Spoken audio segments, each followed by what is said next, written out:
Hello everyone, आज हम पढ़ने वाले हैं डायनामिक प्रोग्रामिंग। हमने इससे पहले ग्रीडी और बैक ट्रैकिंग मेथड देख लिए हैं। अब जो हमारे पास नई टेक्निक है जो डा में यूज़ होती है, that is dynamic programming.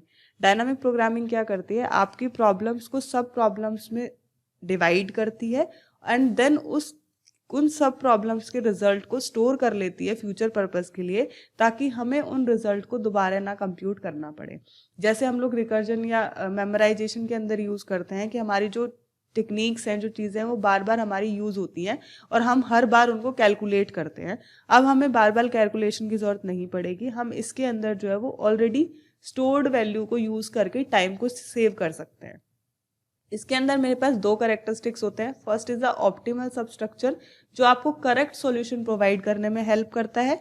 Second we have overlapping सब प्रॉब्लम, जो हमें जो भी हम लोग वैल्यू को बार बार कंप्यूट कर रहे हैं उन वैल्यू को स्टोर करता है और स्टोरेज में से उस वैल्यू को दोबारा यूज़ करता है, तो वो ओवरलैपिंग सब प्रॉब्लम के अंदर यूज़ होता है।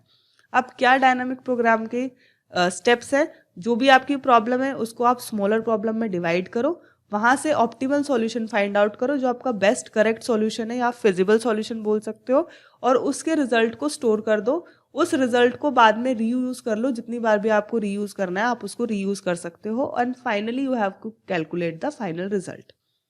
अब डायनामिक प्रोग्रामिंग के अंदर दो अप्रोच यूज होती है। First one approach is the top down and second one is the bottom up. दोनों में क्या डिफरेंस है? जो हमारी टॉप डाउन अप्रोच है वो हमारी यूज करती है मेमोराइजेशन टेक्निक को, और जो मेरी बॉटम अप अप्रोच है वो यूज करती है टेबुलेशन फॉर्म को। इसमें हमारा जो कॉन्सेप्ट होता है ये होता है रिकर्जन एंड कैशिंग। रिकर्जन का मतलब है आप प्रॉब्लम को बार बार कॉल करो, और कैशिंग उसका जो भी सॉल्यूशन है उसको स्टोर करेगा। सेम यहाँ पे आता है बॉटम टेबुलेशन। टेबुलेशन के अंदर हमारे पास मैट्रिक्स बनती है और मैट्रिक्स के अंदर हम लोग वो डेटा को स्टोर करते हैं। यहाँ पे रिकर्जन का कॉन्सेप्ट यूज नहीं होता है, इसलिए यहाँ पे ओवरहेड्स नहीं होते हैं। अब ये कैसे काम करता है? फिबोनाची सीरीज का एग्जाम्पल यहाँ पे हमें गिवन है। फिबोनाची सीरीज में क्या होता है, आप जो लास्ट दो वैल्यूज है उनको ऐड करते हो। फॉर एग्जाम्पल 0 1, इन दोनों को ऐड करो, 1 1 1 2 2 1 3, लास्ट टू वैल्यूज को ऐड करते हो, तो इसका जो फॉर्मूला होता है that is Fibonacci n-1 and Fibonacci n-2।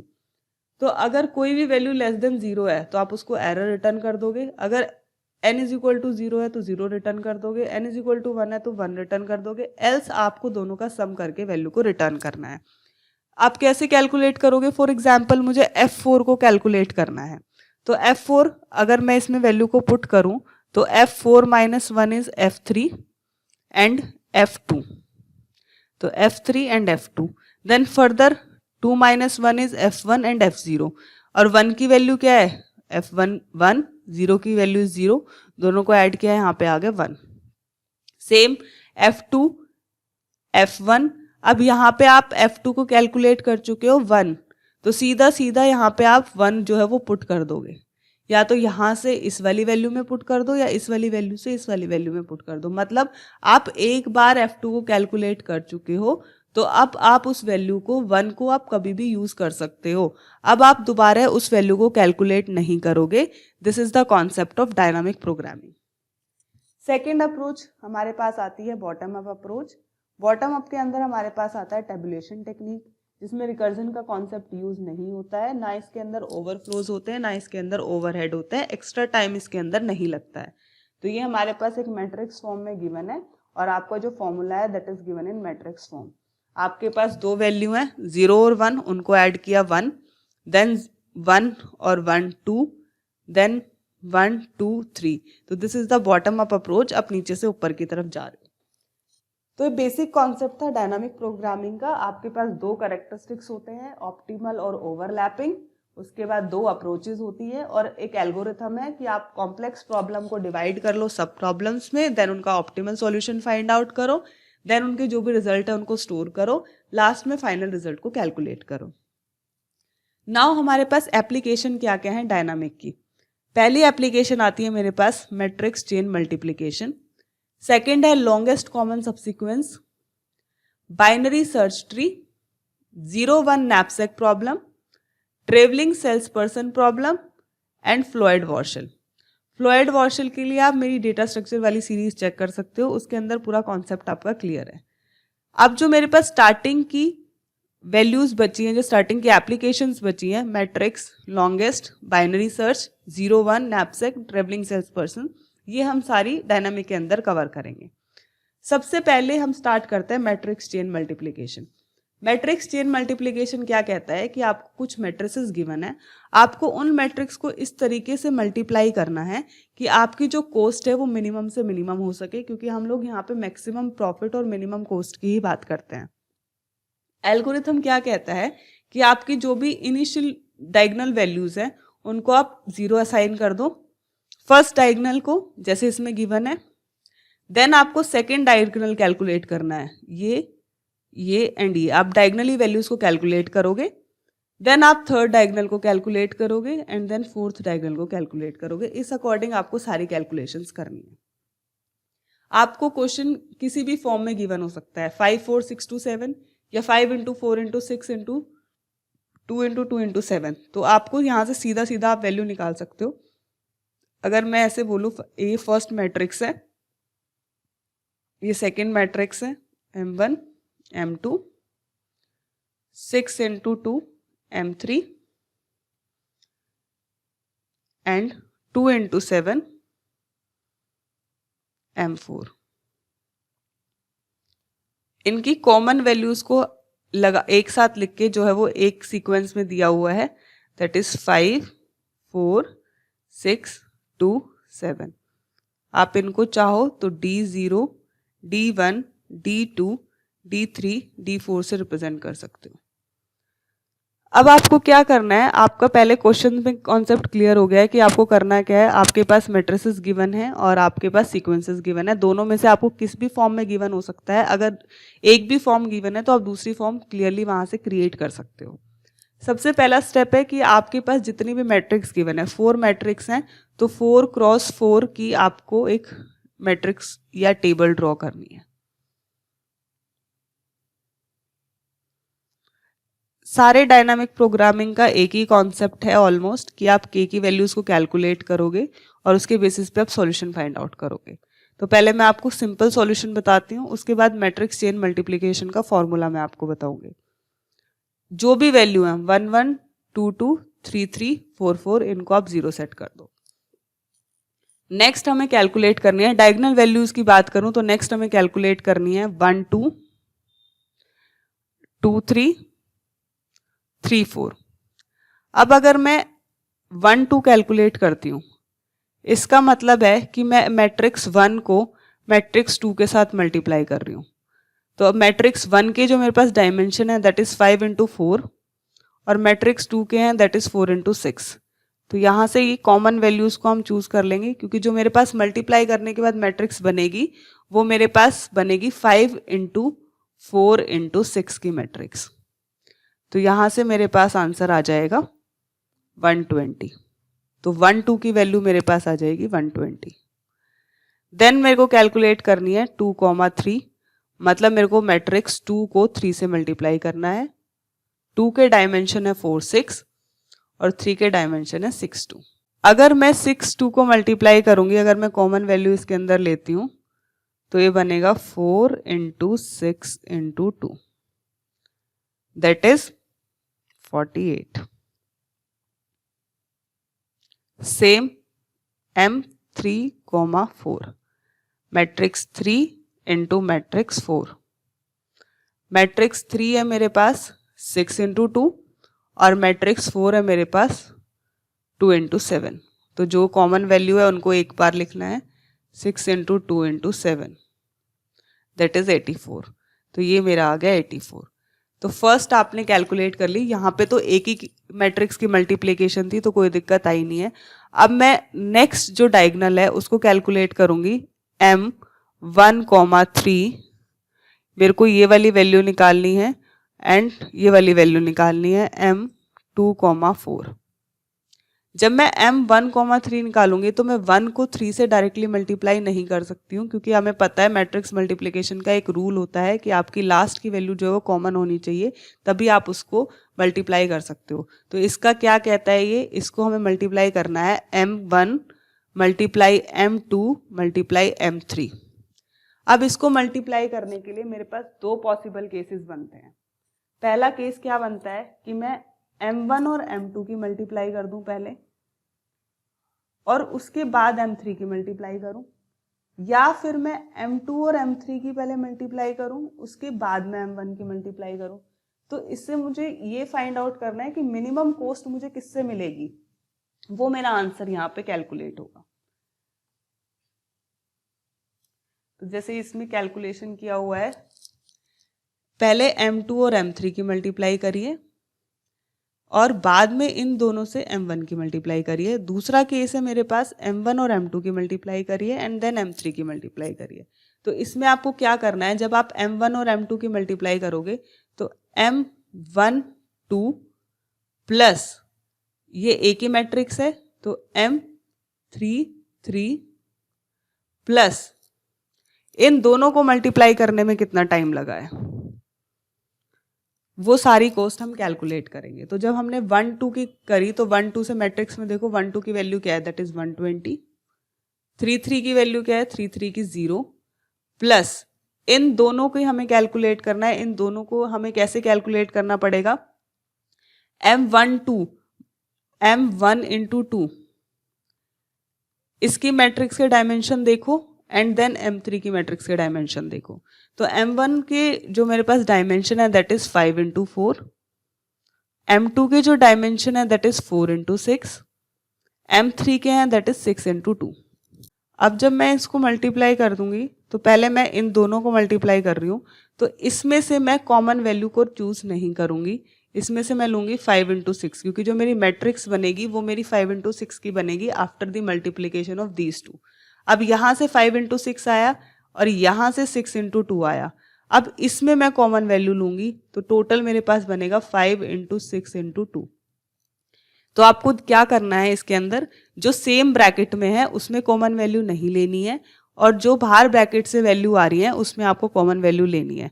तो आप पहले एक मैट्रिक्स की कॉस्ट निकालोगे, फिर आप दूसरे मैट्रिक्स की कॉस्ट निकालोगे और फिर उन दोनों की मल्टीप्लीकेशन की कॉस्ट निकालोगे।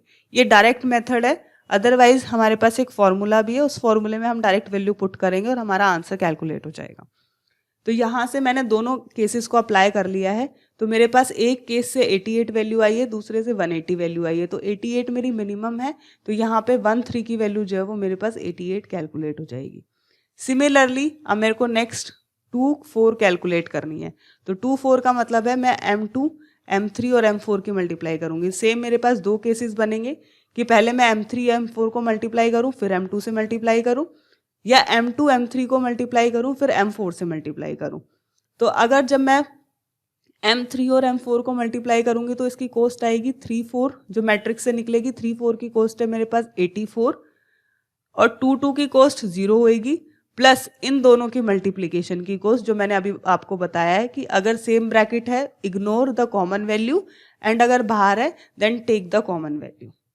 तो ये आपका जो है एक तरीके से मैट्रिक्स को कैलकुलेट करने का है प्रोडक्ट ऑफ 3 मैट्रिसेस। अब सेम आप प्रोडक्ट ऑफ 4 मैट्रिसेस निकालोगे। अब आपके पास वैल्यू बचेगी 1 4, तो 1 4 को निकालने के लिए मतलब आपको 1 को 2 3 4 चारों से मल्टीप्लाई करना है। अब इसके बहुत सारे केसेस बन सकते हैं, पहले 2 को मल्टीप्लाई करो, बीच के 2 को मल्टीप्लाई करो, ऐसे करके हमारे पास बहुत सारे केसेस बन सकते हैं जो पॉसिबल नहीं है सॉल्व करना। तो इसलिए इसका डायरेक्ट एक फॉर्मूला है, उस फॉर्मूले में आप वैल्यूज पुट करो एंड आपके पास डायरेक्ट आंसर आ जाएगा।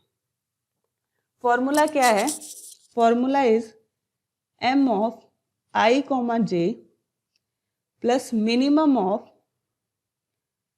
m plus m k plus 1 j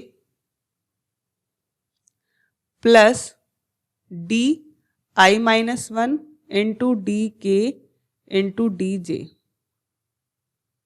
ये मेरे पास फॉर्मूला है, सीधा सीधा फॉर्मूला है। पहले i और k then k plus 1 j, and then I minus 1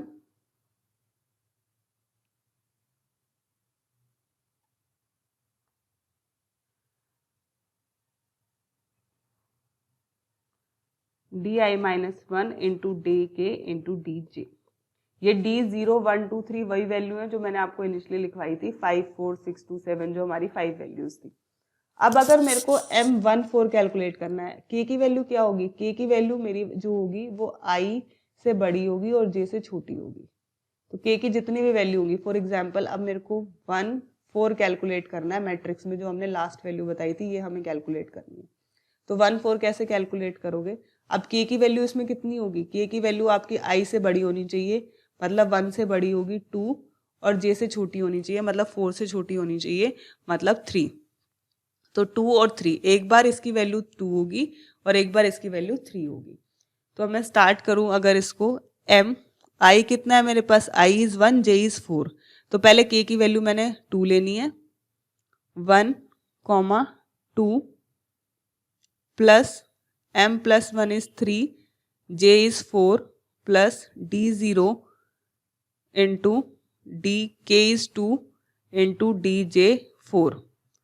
अब मैंने i की j की सॉरी k की वैल्यू 3 लेनी है, 2 3 प्लस m 4 4 0 3 इंटू 4। तो i की k की वैल्यू जो है वो i के इक्वल भी होती है, तो हम i से शुरू करेंगे 1 2 3। तो 1 1 2 4 d0 d1 d4, इन तीनों में से जो मिनिमम वैल्यू होगी that will be my answer. 1 1 की वैल्यू चेक करो, मैट्रिक्स में चेक करो, 1 1 की वैल्यू कितनी है 0, प्लस 2 4 की वैल्यू कितनी है, 2 4 की वैल्यू है मेरे पास 104, प्लस d0 मैंने जो एलिमेंट हमारे स्टार्टिंग में एलिमेंट थे, हमारे पास एलिमेंट थे 5 4 6 2 7 जो क्वेश्चन में गिवन है, d0 d1 d2 d3 d4। तो d0 है मेरे पास 5, d1 है मेरे पास 4 एंड d4 है मेरे पास 7। तो जब हम इसको कैलकुलेट करेंगे 104 प्लस 140 आएगा मेरे पास 244। ऐसे ही सेकंड को कैलकुलेट करो, m12 मैट्रिक्स में चेक करो, m12 की वैल्यू है 120, m34 की वैल्यू है 84, प्लस d0 5 d2 6 d4 7। इसको आप कैलकुलेट करो, that will be around 414। Similarly तीसरी वाली वैल्यू को कैलकुलेट करो, 23 m23 की मेरे पास वैल्यू गिवन है 48, plus m4 is 0 plus d0 is 5, d3 is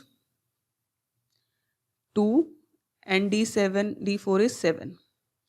तो ये बनेगा मेरे पास 48 70 अराउंड 158। अब इन दोनों में से जो भी मिनिमम वैल्यू होगी हमें वो मिनिमम वैल्यू जो है वो चेक करनी है। अब इन तीनों में से एक 244 है, एक 414 है एंड वन इज 158। तो this is the minimum value, तो हमें ये 158 यहाँ पे पुट करनी है। और ये कौन सी वैल्यू के लिए मिनिमम आई है, यहाँ पे k की वैल्यू हमने कौन सी ली थी, k की वैल्यू मैंने यहाँ पे 3 ली थी, ठीक है। यहाँ पे मैंने k की वैल्यू 1 ली थी, यहाँ 2 ली थी, यहाँ पे 3 ली थी, तो यहाँ पे k की वैल्यू 3 थी। इस 3 वैल्यू के लिए मेरे पास मिनिमम वैल्यू आई है। तो मैंने आपको दोनों मेथड बताए, या तो आप डायरेक्ट सारी पॉसिबिलिटीज लगा के कैलकुलेट कर लो, वो पॉसिबल नहीं है। सीधा फॉर्मूला लगाओ, फॉर्मूले में k की वैल्यू ले लेना i से लेके इक्वल्स टू i से लेके और j से लेस तक, और उसके बाद उसको कैलकुलेट कर लेना। जो मिनिमम वैल्यू होगी और जो भी k की वैल्यू होगी उनको दोनों को स्टोर कर लेना। जैसे यहाँ पे k की वैल्यू 3 थी, अब इसके लिए एक और मैट्रिक्स बनाऊंगी जिसमें मैं k की वैल्यू यहाँ पे मेंशन करूंगी। 158 के लिए k की वैल्यू क्या थी 3, तो इसलिए यहाँ पे 3 आया है। अब इस जो ये लास्ट वाली वैल्यू है, यहीं से हम लोग अपना सॉल्यूशन निकालते हैं। ये लास्ट वैल्यू जो हमारी वैल्यू थी m, जो हमने m14 कैलकुलेट किया है, वो मेरा इस टर्म से कैलकुलेट हुआ है। और ये टर्म क्या कहती है, ये कहती है 2,3 प्लस 4,4, मतलब 2,3 का मतलब क्या है कि आपकी जो मैट्रिक्स हैं that is A1 A2 A3 वो आपको एक साथ रखनी है, और 4,4 का मतलब आपको A4 जो है वो एक साथ रखना है।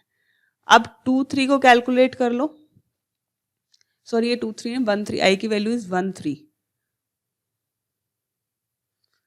ठीक है, दिस इज 1 3, तो इसलिए 1 2 और 3 तीनों की मैट्रिक्स जो है वो आप मल्टीप्लाई कर सकते हो। नेक्स्ट 1 3 के बाद हमें क्या करना है, अब हमें आगे की वैल्यूज को चेक करना है। अब इसको हम आगे कैलकुलेट करेंगे 1 3 M13। अब मैंने M13 जहाँ पे कैलकुलेट किया था वहाँ पे आ सकते हो, या तो आप फॉर्मूले से ट्राई कर लो या फिर आप 1 3 से जो है वो कैलकुलेट कर लो वहाँ पे, और 1 3 में मैट्रिक्स में वैल्यू चेक करो कि K की वैल्यू क्या आ रही है। 1 3 में मैट्रिक्स में K की वैल्यू जो आ रही है मेरे पास दैट इज 1, ये 1 आ रही है। और आप इसको अगर फॉर्मूले से भी कैलकुलेट करोगे तो वहाँ से भी आप इसको कैलकुलेट कर सकते हो, जो भी मिनिमम वैल्यू होगी आप ऊपर मैंने आपको कैलकुलेट करके दिखाया हुआ है 1 3, वहाँ से आप चेक करो कि है क्या 1 3, ये है 1 3 की वैल्यू, और इसमें मिनिमम वैल्यू हमारी 88 आई थी, तो इसमें मेरे पास क्या था M1 की मल्टीप्लाई हो रही थी और M2 और M3 की मल्टीप्लाई हो रही थी, तो ये सेम हमें आपको वहाँ पे अप्लाई करना है।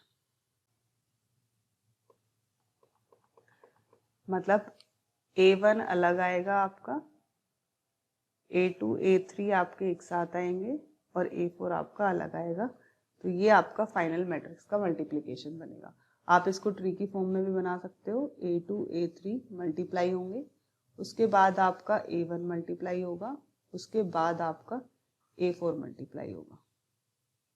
तो ये इस तरीके से आपके मैट्रिक्स की मिनिमम कॉस्ट निकलेगी। आपको क्या करना है, सिंपल सा फॉर्मूला है, आपको पहले जो भी डायगोनल्स वैल्यू है उनको 0 सेट कर देना है, उसके बाद सेकंड डायगोनल वैल्यू की वैल्यूज को कैलकुलेट करना है, वो डायरेक्ट मल्टीप्लीकेशन से आप करोगे, उसमें आप कॉमन वैल्यूज को चूज करोगे। देन जब आप थर्ड डायगोनल को कैलकुलेट करोगे उसमें आपके पास केसेस बनेंगे, क्योंकि आप वहाँ पे 3 मल्टीप्लीकेशन करते हो तो 2 पॉसिबल केसेस बनेंगे, उनमें से जो मिनिमम वैल्यू होगी वो आप चूज करोगे। नहीं तो आप चाहो तो सीधा फॉर्मूला लगा सकते हो। फॉर्मूला क्या कहता है, आई जे को अगर कैलकुलेट कर रहे हो तो आई से के, देन के प्लस 1 से J, and then D I minus 1 into D K into D J, ये फॉर्मूला आपको लगाना है। अब इसका प्रोग्राम है, सिंपल सा प्रोग्राम है, आपके पास कोई नंबर गिवन है 5 4 6 2 7, इनिशियली आप सारे मैट्रिक्स को डायगोनल्स को 0 सेट कर दोगे। ये लूप लगा है डायगोनल के लिए, ये वाला लूप लगा है आपका रो के लिए। J is equal to I plus D का क्या मतलब है, जो भी आप आई और डी की जो डायगोनल वैल्यूज को आप चलाते हो उसमें J का डिफरेंस होता है। जैसे कि अगर मैं बात करूं फर्स्ट मैट्रिक्स के, जैसे हमने फर्स्ट डायगोनल कैलकुलेट किया था 120 किया था, फिर 48 किया था, फिर 84 किया था, मतलब पहले हमने 1 2 कैलकुलेट किया, देन हमने 2 3 कैलकुलेट किया, देन हमने 3 4 कैलकुलेट किया।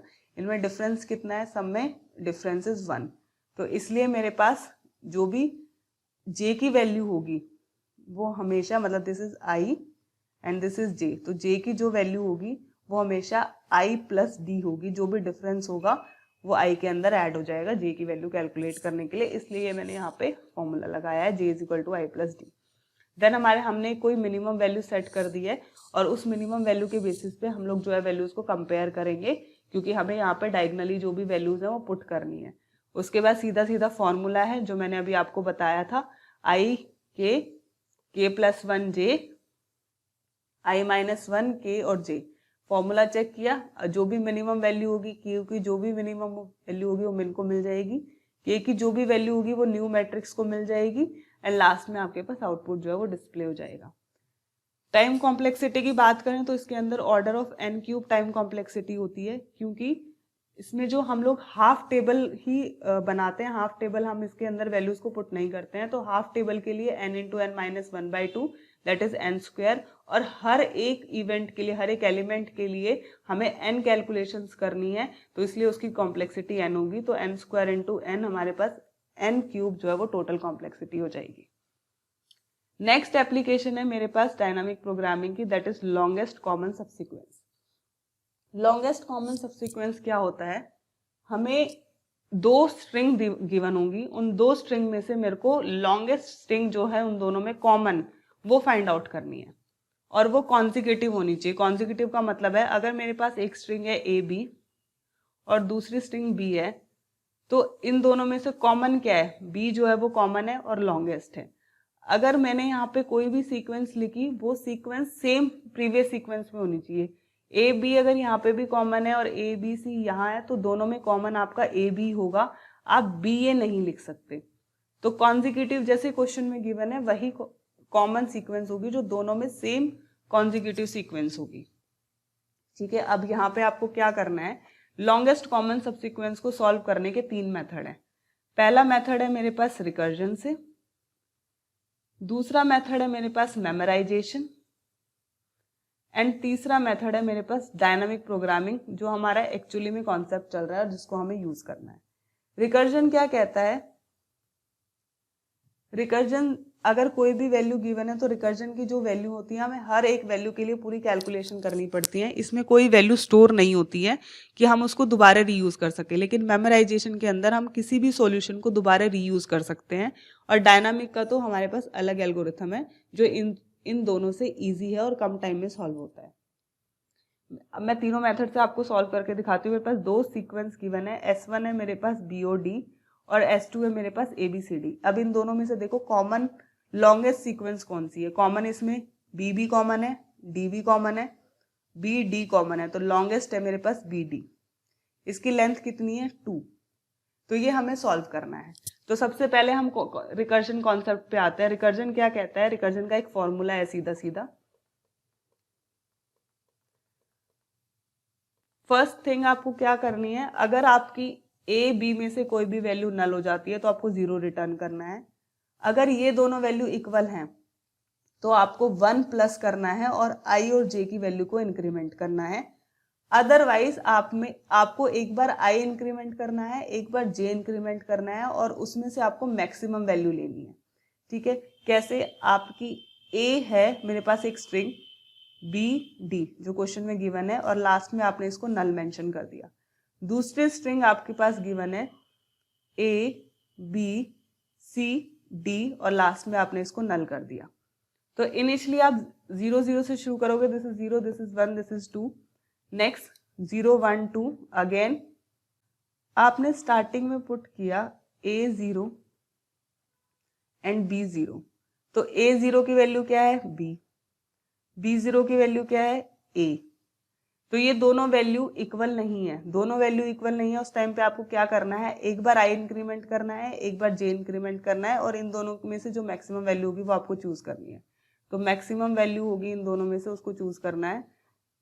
एक बार आपको I इंक्रीमेंट करना है तो I इंक्रीमेंट हो गया और J जो है वो एज इट इज रहा। एक बार आपको J as it I as it is रखना है और J को इंक्रीमेंट करना है। ये 2 केसेस के अंदर बनेंगे। अब A1 कितना है, A1 है मेरे पास D और B0 है मेरे पास A। A0 नेक्स्ट वाले के लिए this is D, this is A। A0 है मेरे पास B और B1 है मेरे पास A। अब फिर से ये दोनों वैल्यू इक्वल नहीं है, दोनों वैल्यू इक्वल नहीं है तो सेम भाई एक बार I इंक्रीमेंट कर दो, J एज इट इज रखो, एक बार I एज इट इज रखो, J को इंक्रीमेंट कर दो। अब A2 हो गया, A2 का मतलब A2 इज नल। तो कंडीशन क्या कहती है कि दोनों में से कोई भी वैल्यू नल होती है तो रिटर्न कर दो 0, तो यहाँ पे आ जाएगा 0। अब इस पे आ जाओ A1 और B1। A1 क्या है मेरे पास, A1 इज D, B1 क्या है, B1 इज B। फिर से वैल्यू डिफरेंट है तो फिर से क्या करना है, एक बार I increment, J as it is, एक बार I as it is, J increment. A2 हो चुका है, नल हो चुका है, नल होता ही ये वैल्यू 0 हो जाएगी। नाउ A1 कितना है मेरे पास, A1 is D, B2 is C। फिर से वैल्यू डिफरेंट है, फिर से एक बार I इंक्रीमेंट होगा, J एज इट इज रहेगा और एक बार I एज इट इज रहेगा और J इंक्रीमेंट होगा। ये A2 ये वैल्यू नल हो गई है। अब A1 और B3, A1 है मेरे पास D और B3 है D। अब ये दोनों वैल्यू इक्वल आ चुकी है। जब दोनों वैल्यू इक्वल आ जाती हैं तो वो क्या कहता है कि I को भी इंक्रीमेंट कर दो, J को भी इंक्रीमेंट कर दो, उसमें 1 प्लस कर दो, जो मेरी सेकंड एल्स इफ कंडीशन कहती है। तो 1 प्लस करना है i इंक्रीमेंट मतलब a2 और b इंक्रीमेंट मतलब b4। अब ये वैल्यू क्या रिटर्न करेगी 0, क्योंकि नल वैल्यू आ चुकी है। 1 प्लस 0 इज 1। ये क्या कहता था, इन दोनों में से हमें मैक्सिमम वैल्यू चूज करनी है, तो 0 और 1 में से कौन सी वैल्यू मैक्सिमम है 1, तो ये 1 यहाँ पर रिटर्न हो जाएगा। सेम मैक्सिमम वैल्यू 0 और 1 में से कौन सी वैल्यू मैक्सिमम है 1, तो यहाँ पे 1 वैल्यू जो है वो रिटर्न हो जाएगी। देन यहाँ पे 1 वैल्यू रिटर्न हो जाएगी। तो ये हमें हाफ पार्ट सॉल्व कर लिया। अब सेकेंड पार्ट को सॉल्व करेंगे सेम प्रोसीजर से। बी और ए दोनों वैल्यू अलग है, दोनों वैल्यू अलग है, तो दोनों वैल्यू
जहाँ से बोलना है वहां से फिर से बोलना है, उसी में कंटिन्यू में आ जाएगा, पता भी नहीं चलेगा।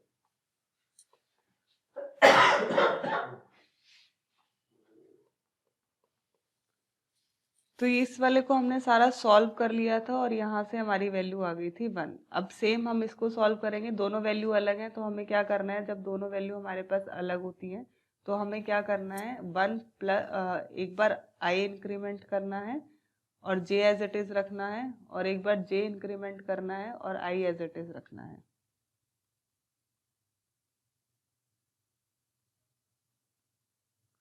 a1 मेरे पास b है और b1 मेरे पास b है।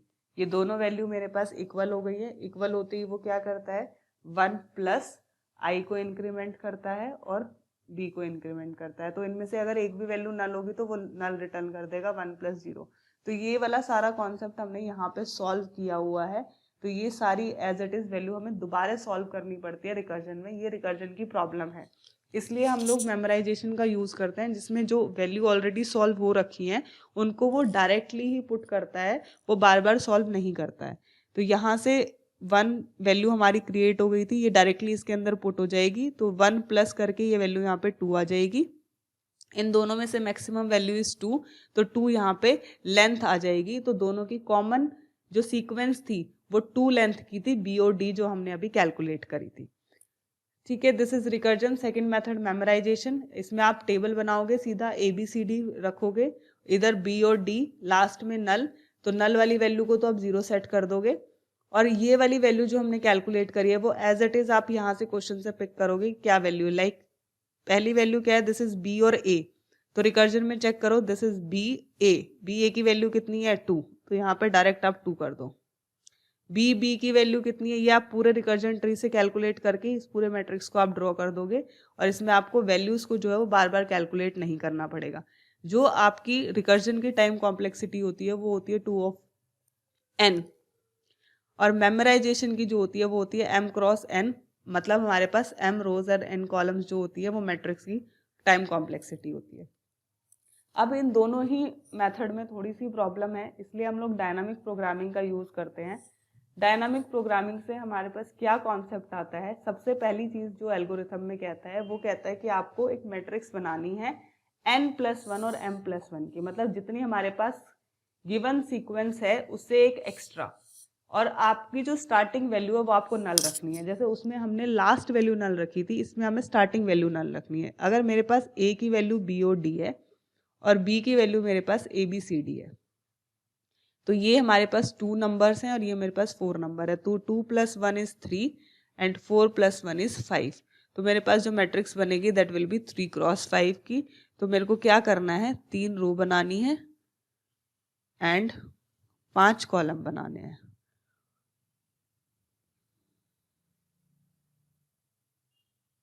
और जो फर्स्ट रो होगी, फर्स्ट कॉलम फर्स्ट रो, वो मेरे को नल रखना है। अब एक साइड ए की वैल्यू रख दो बी और डी, और एक साइड आप बी की वैल्यू रख दो ए बी सी डी। जो नल वैल्यूज हैं उनको इनिशियली यहाँ पे 0 सेट कर दो। फर्स्ट रो फर्स्ट कॉलम आप 0 सेट कर दो। ये आपका एल्गोरिथम का स्टेप नंबर 1 है। स्टेप नंबर 2 क्या कहता है, हर एक वैल्यू को आपको आगे फिल करना है डायगोनल बाय डायगोनल। या तो सीधा सीधा फॉर्मूला लगा लो। फॉर्मूला रिकर्जन में क्या होता था, रिकर्जन में होता था कि i+1 और j+1 के अंदर 1 ऐड होता था। इसमें i-1 और j-1 है। सेम वहां पे एक बार i इंक्रीमेंट होता था, एक बार j इंक्रीमेंट होता था। यहाँ पे एक बार i डिक्रीमेंट होगा, j डिक्रीमेंट होगा। आप चाहो तो फॉर्मूले के हिसाब से कैलकुलेट कर लो 0 1 1 0 करके, जैसे उसमें सॉल्व किया हुआ था। नहीं तो आपको डायरेक्ट मेथड में बताती हूँ कि आप उसको कैसे सॉल्व करोगे। आप इस वैल्यू को, जो रो वाली वैल्यू है, इसको हर कॉलम की वैल्यू के साथ कंपेयर करोगे। अगर ये दोनों वैल्यू सेम होंगी तो उस टाइम पे आपको डायगोनल वैल्यू में 1 ऐड करना है। अगर ये दोनों वैल्यू डिफरेंट होंगी तो आपको दोनों वैल्यूज में से मैक्सिमम वैल्यू चूज करनी है। कैसे, आप फर्स्ट चेक करो, this is B and this is A. ये दोनों वैल्यू अलग हैं। जब ये दोनों वैल्यू अलग हैं तो इनसे पहले वाला ये और ये, इन दोनों वैल्यू में से मैक्सिमम वैल्यू कौन सी है, 0। तो 0 आना है। अब एरो भी लगाना है कि आपने कौन सी वैल्यू पिक करी है। अब ये दोनों वैल्यू तो सेम है, तो आप एरो किसी भी डायरेक्शन में लगा सकते हो, या अप वाली डायरेक्शन में या लेफ्ट वाली डायरेक्शन में। फॉर एग्जाम्पल मैंने लेफ्ट वाली डायरेक्शन में लगा दिया।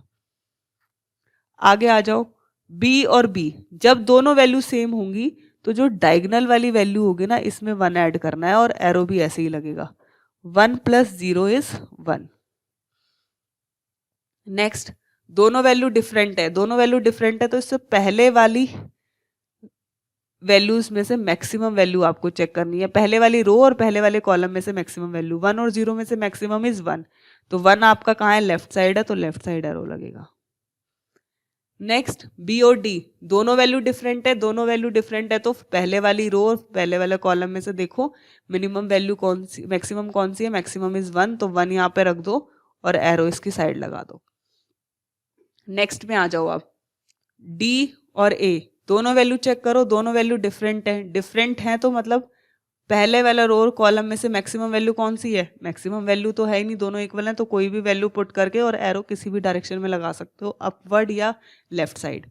नेक्स्ट, डी और बी, दोनों वैल्यू अलग है। फिर से दोनों वैल्यू अलग है तो इन दोनों में से मैक्सिमम वैल्यू, 0 और 1 में से मैक्सिमम वैल्यू है मेरे पास 1, और एरो आएगा आपका अप डायरेक्शन। नेक्स्ट, डी और सी, दोनों वैल्यू डिफरेंट है।